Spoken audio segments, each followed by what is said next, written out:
भगवान एमिति काहार जीवन न जाऊ। बंधुगण राति एसी लगाई शोवा पर शेष निद्रारे शोई जाइछंती गोटे परिवार 3 सदस्य। घरर एसी सर्ट सर्किट रु फायर होई धुआं जीवन जाइछि 3 जनकर। एभली घटनाटी घटी गुजराटर द्वारिका जिले। ए घटना को नहीं स्थानीय पुलिस कहवा अनुसार शनिवार राति समस्ते खाई पी शोइबाकू जाइथिले। आउ सेही समय रे एसी रे सर्ट सर्किट रे निया लगी घरर विद्युत चली जाइथिला, जेउ कारणरू घर अंधार हो जाइथिला। परिवार सदस्य माने बाहर को जीवा पई बाट पाई नथिले।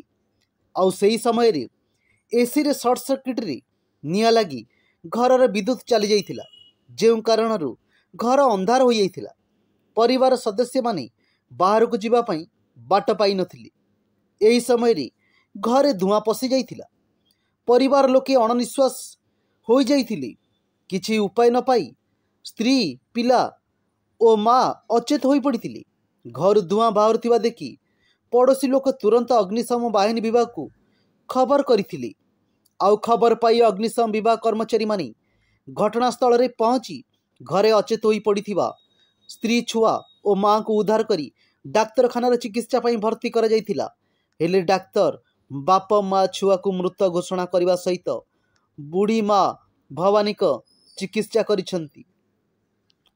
धीरे धीरे वृद्धंग देह भल होई आसुथिबा चिकित्सा करुथिबा डाक्तर कहिछंती।